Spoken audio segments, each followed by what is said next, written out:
사도행전 2장 1절에서 4절입니다. 같이 가도록 합니다. 오순절 날이 이미 이르매 그들이 다 같이 한 곳에 모였더니 호련히 하늘로부터 급하고 강한 바람 같은 소리가 있어 그들이 앉은 온 집에 가득하며 마치 불의 혀처럼 갈라지는 것들이 그들에게 보여 각 사람 위에 하나씩 임하여 있더니 그들이 다 성령의 충만함을 받고 성령이 말하게 하심을 따라 다른 언어들로 말하기를 시작합니다. 아멘. 제가 우리 지난 시간에 다 다루지 못한 부분들이 있어서 우리가 한 번 듣고 지나가는 것이 아니라 하나님의 말씀을 듣고 또 그 말씀이 우리의 삶이 되지 않으면 의미가 없잖아요. 그래서 이번 주까지 다시 말씀을 다뤄야 되겠다, 그런 감동이 자꾸 와서 오늘 성령과 신앙이라는 제목으로 지난주 성령 강림 주일에 이어서 말씀을 나누려고 하는데, 그래도 우리 앞부분들을 조금씩 간단하게 짚어가면서 말씀을 나누겠습니다. 성령은 그냥 종교의 어떤 우리 기독교의 하나의 종교적인 어떤 용어가 아니고 성령은 실제하는 것입니다. 실제하기 때문에 우리가 그 성령을 우리가 경험을 해야 됩니다. 만일 이 성령을 우리가 경험을 하지 못하게 되면 교회를 다녀도 육적인 사람이 될 수가 있습니다. 그래서 우리 신앙생활은 육적인 어떤 지식적인 알미 아니라 영적인 생활이거든요. 하나님의 말씀을 내가 알고 그 말씀 안에서 내가 경험해가는, 그래서 경험을 통해서 알아가는 영적인 생활이 바로 신앙생활이거든요. 그래서 특별히 우리가 이제 오늘 사도행전 2장을 통해서 지난주에서 말씀을 나눌 터인데, 우리가 본문 읽었던 이 말씀도, 이 성경은 어떤 윤리적이거나 어떤 도덕적인 어떤 교훈이 아니라 하나님의 말씀이거든요. 그래서 우리가 하나님의 말씀을 대할 때는 도덕이나 어떤 윤리적인 이런 기준으로 보지 말고 살아계신 하나님의 말씀으로 성경을 대해야 됩니다.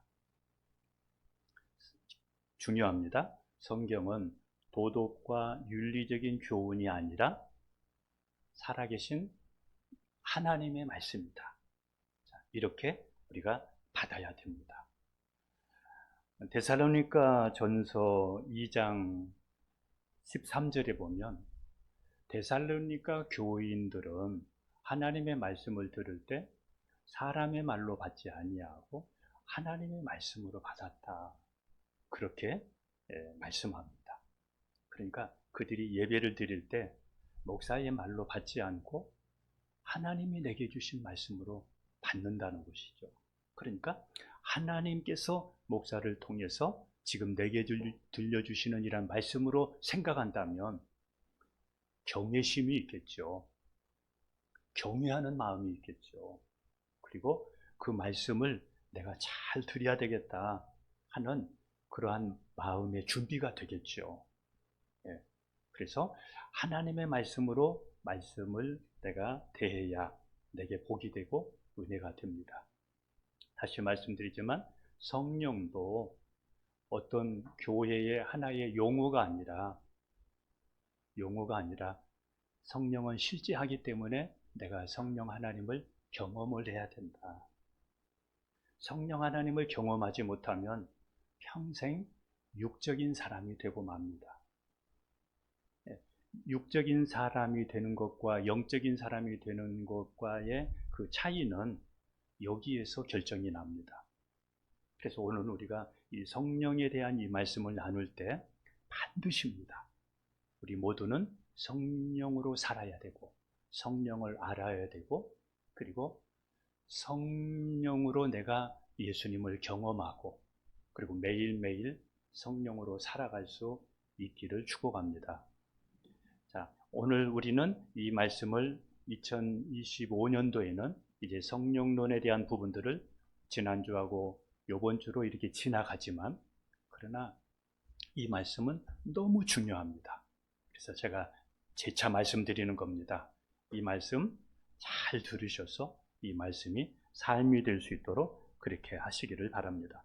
우리 지난 시간에 성령은 언제 임했느냐 할 때 오늘 1절 말씀처럼 오순절에 임했습니다. 일순을 10일이라고 그래요. 그러니까 오순절이면 며칠 후에 임한 거예요? 예수님이 승천하시고, 예수님이 부활하시고 50일 만에, 그러니까 승천하시고 나서는 10일 만에 성령 하나님이 임하게 됩니다. 그리고 성령을 받은 사람이 몇 명이었느냐? 성령을 받은 사람은 120명이었다는 것을 지난 시간에 말씀을 드렸습니다. 120명이었다. 그런데 120명이 며칠 만에 성령을 받았느냐? 예수님이 부활하시고 10일째 성령이 임했으니까 예수님이 승천하시면서 많은 사람들이 보는 앞에서 예루살렘을 떠나지 말고 약속하신 성령을 기다리라. 이 말을 500여 명의 사람들이 들었습니다. 그리고 이제 예수님은 승천하셨습니다. 그리고 승천하시고 나서 120여 명의 사람들이 예수님의 말씀을 기억하고 마가다락방에 모여져서 그들이 그 성령을 원하고 사모하면서 기도하는데 10일째 되는 날 성령이 임했습니다. 성령 하나님이 어떻게 임했는가? 성령 하나님이 어떻게 임했는가는 성령 하나님이 임하시는 그 현상을 보면 성령 하나님이 어떤 분이신가를 알 수 있는데, 우리 첫째는 호련히 임했습니다. 호련히 임했다는 것은 갑자기 임했다 이겁니다. 그래서 우리가 기억할 것은, 우리가 기도하되, 가정을 위해서 기도하든 여러분 건강을 위해서 기도하든 하나님께 기도하되 낙심하지 말아야 됩니다. 왜냐하면 하나님의 역사는 순간에 일어나기 때문입니다. 어느 순간에 일어나기 때문입니다. 그래서 항상 기도하고 낙심하지 말아야 됩니다. 누가복음 18장 17절 말씀처럼 낙심하지 않는 여러분 되기를 축복합니다. 두 번째는 급하고 강한 바람처럼 임했습니다. 이거를 사람들이 눈으로 보았습니다. 아까 우리 앞에서 말씀드렸듯이 성령은 심리적인 현상이 아니라는 것이죠. 추상적인 것이 아니라 실제한다는 것입니다. 바람이 불면 소리가 나고 나뭇 이파리가 움직여서 바람 분에 이것을 알 수 있듯이 성령으로 난 사람도 이와 같다고 그랬습니다. 성령으로 난 사람은 다릅니다. 그래서 우리가 성령으로 거듭나야 됩니다. 그리고 세 번째는 불의 혀같이 갈라지는 현상으로 임했습니다. 성령이 불과 같이 임하게 되면 그 사람이 달라집니다. 열정적이게 되고 적극적이게 됩니다. 여러분, 예전에 내가 예수님을 처음 믿었을 때, 또 성령을 받았을 때 그 열정적이었고 뜨거웠던 그 뜨거운 열정을, 적극적인 것을 우리가 꾸준하게 계속해서 잡고 갈 수 있도록 우리가 꼭 기억을 해야 됩니다. 그래서 성령 받은 사람은 예배가 기다려지고 적극적이고 기도에 열정이 있게 되고, 그리고 주님과 하나님의 영광을 위해서 살겠다고 하는 결단도 하게 됩니다. 그리고 무엇보다도 내가 만난 성령님을, 내가 만난 예수님을 전하는 사람이 됩니다. 우리 지난번에 우리 구 목사님하고 이렇게 대화하는 가운데 둘째 사위에 대해서 이야기를 하시는데, 둘째 사위가 고대를 이렇게 다니다가 예수님을 만나게 되었는데, 성령 받게 되었는데, 가족들이 신앙생활을 안 하니까 교회 다니는 것을 반대하고 그러는 가운데 이제 나중에 이제 신학을 공부하게 되고, 그리고 지금은 목사가 되었습니다. 제가 이 말씀 드리는 이유는 성령으로 이렇게 딱 만나게 되면, 성령으로 예수님을 딱 경험하게 되면 주의 종이 되든지 결단이에요. 이렇게 서져요. 아니면 선교사가 되려고 한다든지, 아니면 내가 만난 예수님을 전하는 사람이 되든지 뭔가 이렇게 달라져요. 네. 성령 하나님의 불같이 그 안에 임하게 되면 주의 종이 되든지 또 선교사가 되든지 내가 만난 예수님을 전하든지 미지근하지는 않아요. 열정이 있어요. 기도든 예배든 기다려지고 사모가 되어지고, 그리고 말씀을 늘 가까이 하게 되고 또 기도하게 되고 그렇게 하게 돼요. 예, 우리 교정자매님 같은 경우는 교사 생활하면서도 새벽을 놓치질 않아요. 예, 새벽에 교사 생활하면서 새벽 예배 드리는 거 쉽지 않거든요. 그런데도 늘 와서 말씀 먹고 기도하면서 하루를 시작하는 것을 보면서, 여러분, 내 안에 그냥 이게 되어지는 게 아니에요. 예, 깨운다고 해서 일어나는 게 아니거든요. 그래서 우리도 기억해야 됩니다. 예, 불같은 성령 하나님이 내게 임하면 달라집니다. 그래서 여러분, 충만한, 성령 충만한, 적극적이고 그리고 긍정적이고 열정적인 그런 모습을 가지고 살 수 있기를 축복합니다. 예, 네 번째는 성령 하나님이 각 사람 위에 임했다고 했습니다. 성령 하나님은 동일한 공동체 위에 한꺼번에 임하기도 하지만 각 사람 위에 한 명 한 명씩 임하셨습니다. 무슨 얘기냐면 성령 하나님은 인격적이라는 것입니다. 성령 하나님은 파워나 어떤 능력, 이것이 아니라 인격적이란 말이에요.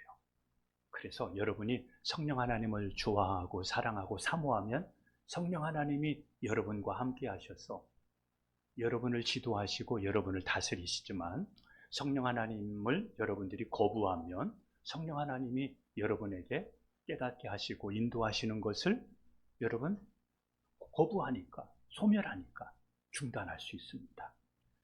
성령 하나님을 서운하게 생각하지 않고, 성령 하나님을 무시하지 않고, 성령 하나님을 원하고 또 사모하고 성령 하나님을 여러분들이 날마다 인정하는 여러분 되기를 축복합니다. 예. 그 다음에 누가 성령을 받을 수 있는가? 제가 얼른 지나가겠습니다. 첫 번째는 내가 원하고 사모하며 기도하는 사람이 받을 수 있다. 이것은 은혜 받는 그릇입니다. 누가 은혜 받느냐? 내가 원하고 사모하면서 기도하는 사람이 은혜도 받습니다. 하나님의 말씀은 하나의 씨앗과도 같은데, 우리의 심령에 어떤 씨앗은 길가에 떨어진 씨앗이 되기도 하고 돌짝밭에 떨어진 씨앗이 되기도 하고 가시밭에 떨어진 씨앗이 되기도 하지만 옥토에 떨어진 씨앗이 되기도 하거든요. 이 말은 뭐 중요하냐면, 우리가 사모하고 기도하는 그 옥토밭에 떨어질 때 또 그곳에 하나님의 역사가 일어나고 또 성령을 받을 수 있고 성령 충만할 수 있고 은혜 받을 수 있고 또 하나님의 은혜 속에 살 수 있다는 것입니다. 두 번째는 성령은 하나님의 말씀에 순종하는 사람이 받습니다. 여러분, 누가 내 말에 긍정해주고 따라주고 인정해주고 그러면 그 사람하고 자꾸 이야기를 나누고 싶잖아요. 예, 그런데 무시하고 받아주지도 않고 그러면은 그 사람하고 대화하고 싶겠어요? 내가 하나님의 말씀에 순종할 때, 성령 하나님께 순종할 때, 성령 하나님께서 내게 감동을 주실 때, 내가 순종할 때 성령 하나님께서 우리에게 임하십니다. 누가 성령 받을 수 있습니까? 하나님의 말씀에 순종하는 사람에게. 네, 그래서 성령 하나님이 일하시는 일 가운데 하나가 감동인데, 자그마한 감동만 와도 여러분이 움직일 수 있어야 됩니다. 손해 나고 좀 귀찮아도 움직일 때 그 사람이 영이 삽니다. 그리고 성령 하나님이 그를 통해서 일하시기 시작합니다. 누구한테 믿지 않는 우리 가족들에게 가서 전도하라는 마음이 들거든 성령 하나님이 그 마음을 주시면 그냥 순종해 보십시오. 그러면 그 가운데 성령 하나님이 역사가 일어납니다. 예, 제가 한 번은 기도하는데 자꾸 예전에 완주 쪽에서 있는 어느 분이 자꾸 생각이 나는 거예요. 견딜 수가 없는 거예요. 그래서 제가 차를 타고 완주까지 가면서 제가 그분을 만났어요. 만났더니 그분이 힘들어하고 있어요. 그래서 저하고 이렇게 이야기 나누면서 이렇게 하나님께서 이것 때문에 저를 보내셨구나 그런 생각을 했습니다. 성령 하나님의 감동을 주시는 것은 성령 하나님 일하시는 때이기 때문에 여러분이 그 감동을 따라서 이렇게 여러분 순종해 보십시오. 세 번째는 어떤 사람에게 성령 하나님이 임하시느냐? 회개하는 사람에게 임합니다. 성령 하나님은 거룩한 분이시기 때문에 회개하는 사람에게 성령 하나님이 임하십니다. 꼭 기억하십시오. 여러분의 죄가 있거든, 생각에서 마음에서 일어나는 죄가 있거든, 그거 두고 은혜 받으려고 생각하지 마세요. 그거 가지고 성령 충만한 거 어림없습니다. 회개하십시오. 다시 여러분 하나님의 은혜를 구하십시오. 회개해야 그때부터 새 출발이 됩니다. 그 다음에 이제 나는 성령 받았는가를 꼭 기억해야 됩니다. 나는 성령 받았다. 아볼로라는 사람이 있었습니다. 이 아볼로는 성경에 능한 사람이었고 언변이 좋은 사람이었지만 아볼로는 요한의 세례만 알고 물 세례만 알고 성령의 세례를 알지 못했습니다. 바울 사도도 사도행전 19장 2절에 너희가 믿을 때에 성령을 받았느냐 이렇게 물었습니다. 그때에 사람들이 이렇게 얘기합니다. 우리는 성령이 계심을 알지도 못했습니다. 여러분, 성령이 계십니다. 그 성령 하나님을 내가 경험을 해야 됩니다. 알지도 못합니다. 이런 말 여러분 다시는 입 밖에도 내지 말아야 됩니다. 성령 하나님이 계시니까 경험해야 되는구나. 그 성령 하나님으로 내가 예수님을 만나야 되는구나. 이게 신앙이구나. 이거를 우리가 기억해야 됩니다. 우리가 예수님을 믿는 것도 내가 믿고 싶다고 해서 믿는 것이 아닙니다. 성령 하나님께서 예수님을 믿을 수 있도록 하기 때문에 내가 예수님을 믿는 것입니다. 그러므로 성령 하나님께서 내게 예수님을 믿을 수 있는 그런 마음과 생각을 주실 때 육신의 생각을 버리고 예수님을 나의 주로 영접하시기를 바랍니다. 고린도전서 12장 우리 3절 같이 한번 읽겠습니다. 그러므로 내가 너희에게 알리노니 하나님의 영으로 말하는 자는 누구든지 예수를 저주할 자라 하지 아니하고 또 성령으로 아니하고는 누구든지 예수를 주시라 할 수 없는 성령이 아니고서는 예수님을 나의 주인이라 고백할 수 없습니다. 성령이 아니고서는 안 됩니다. 그러니까 성령으로 내가 예수님을 나의 주로 믿게 도와주세요. 우리 가정이 성령으로 예수님을 주로 믿게 도와주세요. 이렇게 기도해야 됩니다. 그 다음에 성령 하나님이 예수님을 우리에게 예수님에 대해서 알게 할 때 내가 마음으로 믿고 입으로 시인해야 돼요. 자꾸 육신의 생각 가지고 인본주의적인 생각을 가지고 부정적인 생각을 갖지 말고 성령 하나님께서 성경을 믿게 만들고 또 성경을 인정하게 하고 또 예수님을 내게 믿게 만들 때 그래 그러면서 아멘 하면서 성령 하나님의 그러한 감동을 따라서 내가 예수님을 믿어야 돼요. 내가 예수님을 내가 나의 주로 믿고 입으로 시인해야 돼요. 예수님을 나의 주로 내가 시인해야 돼요. 자, 다시 얘기합니다. 성령 하나님이 예수님을 우리에게 알게 하실 때 내가 예수님을 마음으로 믿고 입으로 시인해야 됩니다. 시인해야 성령 하나님이 내게 임하셔서 내가 예수님을 주로 성령으로 주로 믿게 되고 그게 그 시작이 성령의 세례입니다. 성령 하나님께서 알게 하실 때 내가 예수님을 주로 믿을 때 성령 하나님이 임재하시는데 그거를 가리켜서 성령의 세례라 이렇게 말해요. 성령의 세례. 그러니까 성령이 아니고서 예수님을 내가 믿는 것은 지식적으로 아는 거예요. 진짜로 믿는 것이 아니에요. 종교적으로 아는 거예요. 진짜로 믿는 것은 내가 성령으로 예수님을 나의 주로 믿는 것이 진짜예요. 이렇게 진짜로 믿는 사람은 변하질 않아요. 진짜로 안 믿기 때문에 예수 믿다가 낙심하는 거예요. 시험 드는 거예요. 예수 믿다가 다른 종교로 가는 거예요. 진짜로 성령으로 안 만났기 때문에 그 사람이 나중에 변하는 거예요. 근데 진짜로 성령으로 내가 예수님을 만난 사람은 절대 변하지 않습니다. 예수님을 영접하면 성령 하나님이 이제 그때부터 우리 안에 오셔요. 그리고는 성령 하나님이 내 안에서 사셔요. 그래서 우리가 성령이 계시는 성전이 되는 거예요. 고린도전서 6장 19절입니다. 같이 갑니다. 너희 몸은 너희가 하나님께로부터 받은 바 너희 가운데 계신 성령의 전인 줄을 알지 못하느냐? 너희는 너희 자신의 것이 아니라. 여기 보면 성령이 계시는 성령의 전인 줄을 알지 못하느냐? 자, 예수님을 내가 주로 믿으면 성령 하나님께서 그때에 성령 하나님이 내 안에 오셔서 나는 뭐가 된다? 성전이 되는 거예요. 누가 계시는 성전? 성령 하나님이 계시는 성전.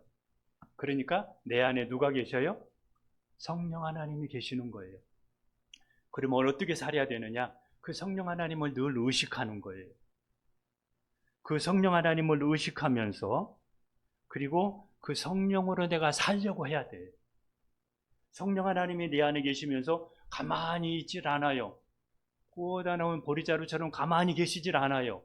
우리를 진리 가운데로 인도하시고 우리를 깨닫게 하시고 알게 하시고 나를 다스리시고 나를 인도하시는데 그 성령 하나님의 다스리시고 인도하시는 그 하나님의 성령으로 그 성령을 따라서 살아가는 거예요.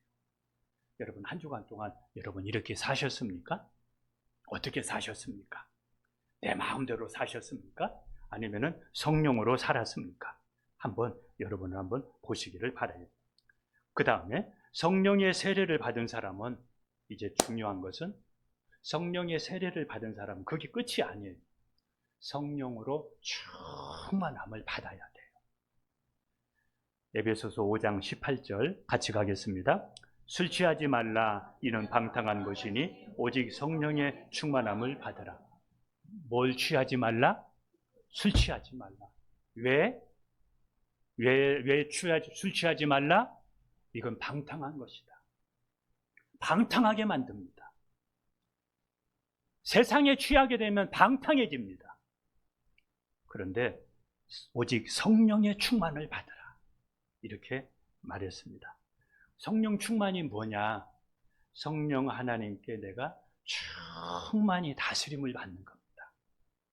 성령 하나님으로부터 내 생각도 내 마음도 충만히 다스림 받는 거. 이게 성령의 충만입니다. 많이 되도록이면 구석구석까지 전부 다스림 받는 거. 이걸 가리켜서 성령의 충만이라 그래요. 성령의 충만은 내가 성령 하나님을 내가 더 많이 차지하는 것이 아니라 성령 하나님이 내 생각도 내 마음도 더 많이 차지하고 나를 더 많이 다스리는 것. 그게 성령의 충만입니다. 성령의 세례를 받은 사람은 성령의 충만을 받아야 하나님의 자녀답게 살 수가 있어요. 성령 충만하지 못하면 하나님의 자녀답게 살 수가 없어요. 말씀대로 살아갈 수가 없습니다. 마음은 있지만은 뜻대로 되지를 않습니다. 생각은 있는데 행동이 안 나타납니다.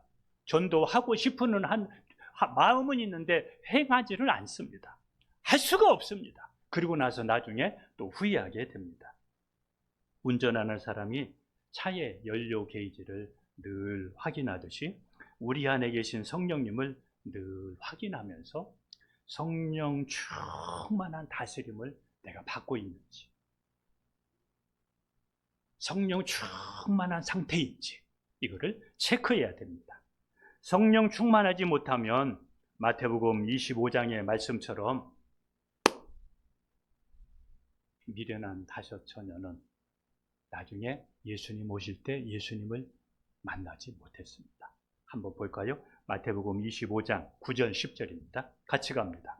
슬기 있는 자들이 대답하여 이르되 우리와 너희가 쓰기에 다 부족할까 하노니 차라리 파는 자들에게 가서 너희 살 것을 사라 하니 그들이 사러 간 사이에 신랑이 오므로 준비하였던 자들은 함께 혼인잔치에 들어가고 문은 닫힌지라.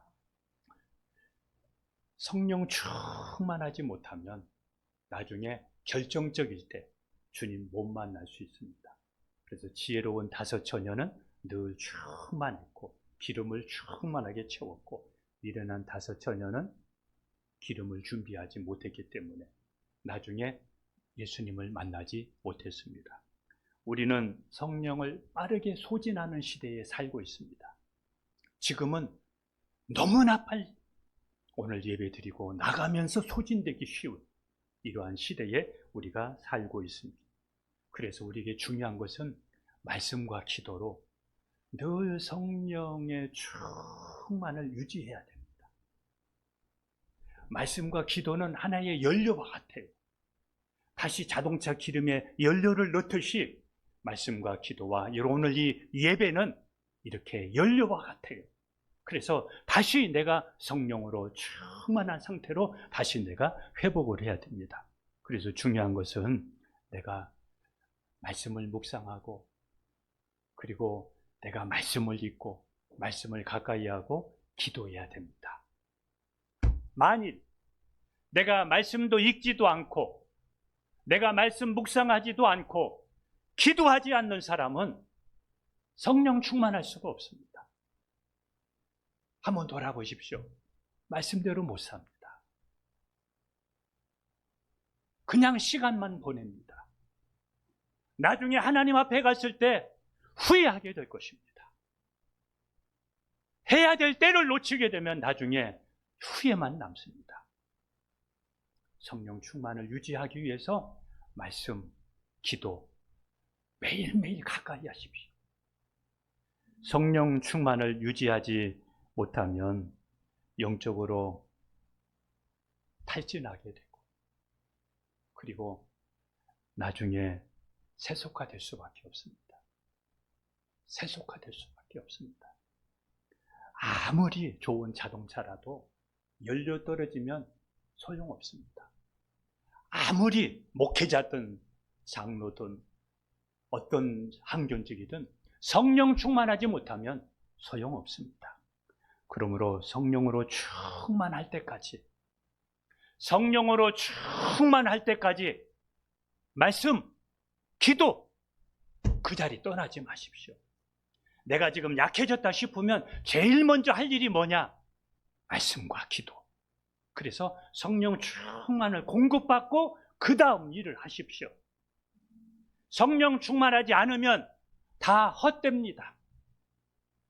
성령 충만하지 않는 생각은 그 생각은 정상이 아니고 벌리는 일도 정상이 아닙니다. 성령 충만하지 않는 것은 나중에 일만 벌리게 됩니다. 성령 충만을 위해서 제일 먼저 여러분 말씀과 기도의 자리를 떠나지 마십시오. 언제까지 말씀과 기도의 자리에 머물러야 됩니까? 충만할 때까지 거기에 기다리십시오. 거기에 여러분 가까이 하십시오. 성령의 충만은 예수님의 명령이기 때문에 우리 모두가 다 성령의 충만을 받아야 됩니다. 요한복음 20장 22절 가겠습니다. 이 말씀을 하시고 그들을 향하사 숨을 내쉬며 이르시되 성령을 받으라. 예수님의 명령입니다. 성령 충만하지 않으면 살아갈 수가 없어요. 내 힘으로는 살 수가 없다 이겁니다. 그래서 성령으로 성령을 받으라고 주님이 말씀하신 것입니다. 지난주에 성령 충만했다면 이번 주도 성령 충만하도록 하십시오.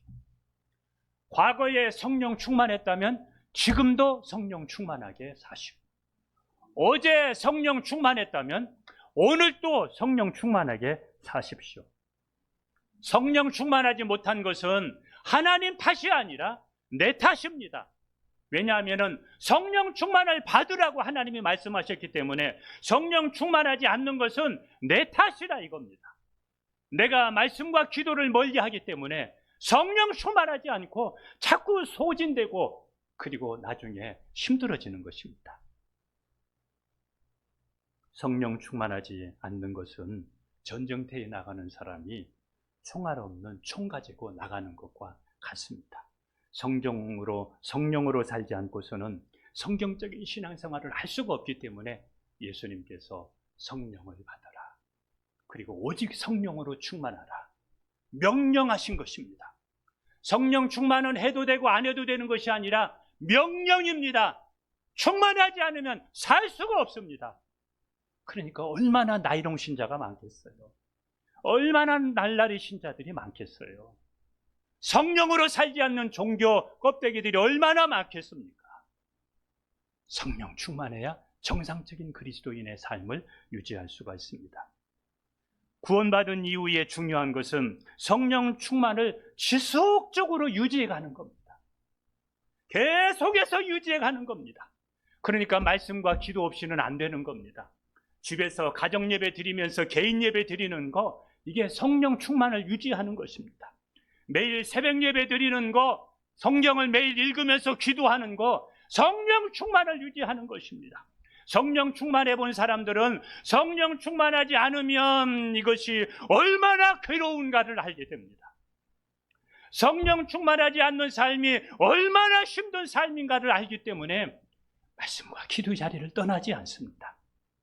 이 영적인 맛을, 영적인 감각을, 이 감각을 놓치지 않는 여러분 되기를 축복합니다. 매일 말씀과 기도의 루틴으로 성령 충만을 유지하십시오.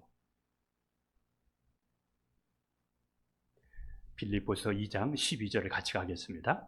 그러므로 나의 사랑하는 자들아, 너희가 나 있을 때뿐 아니라 더욱 지금 나 없을 때에도 항상 복종하여 두렵고 떨림으로 너희 구원을 이루라.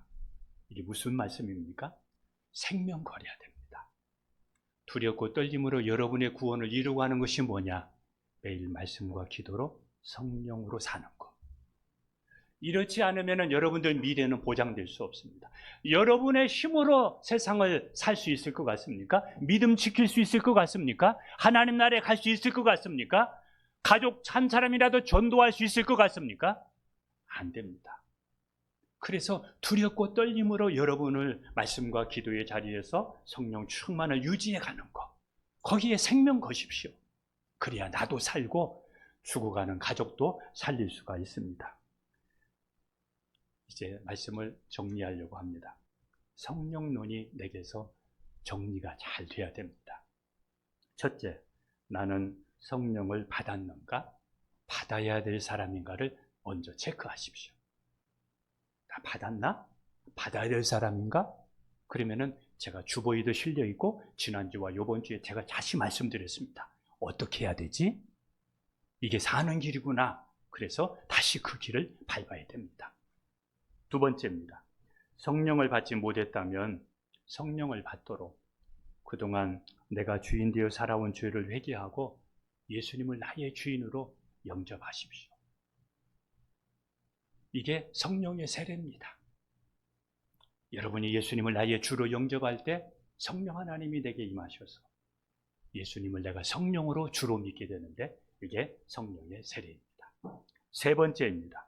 성령의 세례를 받았다면 우리 안에 내주하셔서 다스리시는 성령 하나님을 소멸하지 말고, 못하지 말고요? 소멸하지 말고 순종함으로 성령 충만한 생활을 하십시오. 거절하지 말고, 그분은 인격적이시니까 무시하지 말고, 그분이 여러분 안에서 부담스러워하지 않게 여러분은 그분을 존경하고 그분을 사랑하고 인정하면서 그분과 함께 성령 충만을 힘써야 합니다. 말씀과 기도에 더 많은 시간을 보내십시오. 그게 사는 길입니다. 세상에는 돈의 힘, 또 권력의 힘, 여러 가지 힘들이 있습니다.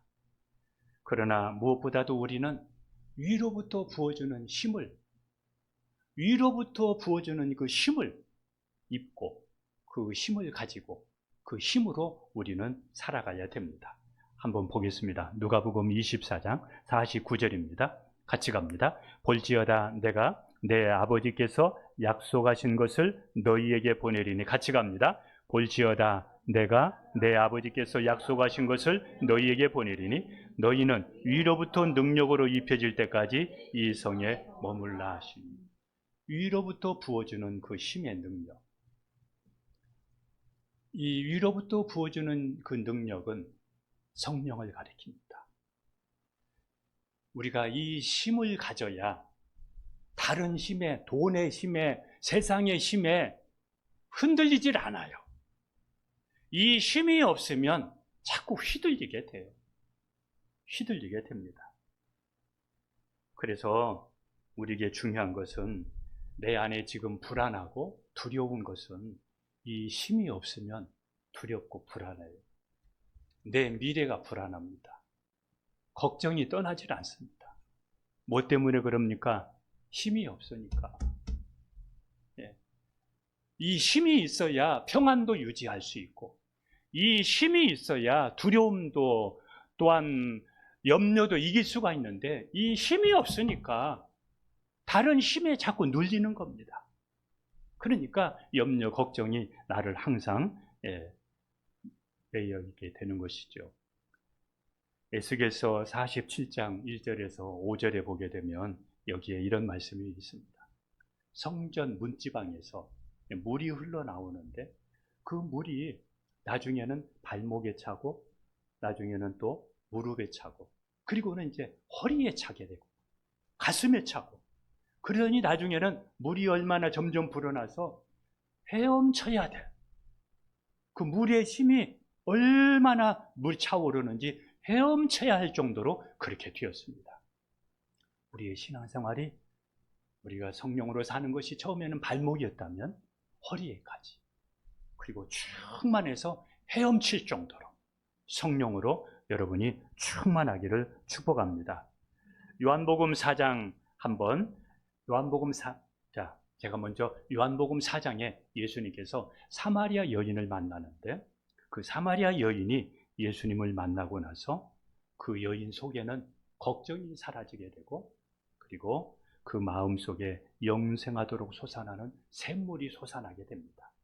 그런데 이 영생하도록 솟아나는 이 샘물을 성령이라고 말합니다. 한번 요한복음 7장 37절에서 39절까지 같이 가겠습니다. 명절 끝날 곧 큰 날에 예수께서 서서 외쳐 이르시되 누구든지 목마르거든 내게로 와서 마시라. 나를 믿는 자는 성경의 이름과 같이 그 배에서 생수의 강이 흘러나오리라. 이는 그를 믿는 자들이 받을 성령을 가리켜 말씀하신 것이다. 자, 우리가 성령 충만할 때 세상의 것에 목말라하지 않게 됩니다. 이번 한 주간 동안, 그리고 남은 시간들 우리가 두렵고 떨리는 마음으로 살기 위해서 성령 충만에 우리 여러분 힘썼으면 좋겠습니다. 기도하겠습니다. 여러분에게 어떤 변화가 필요합니다.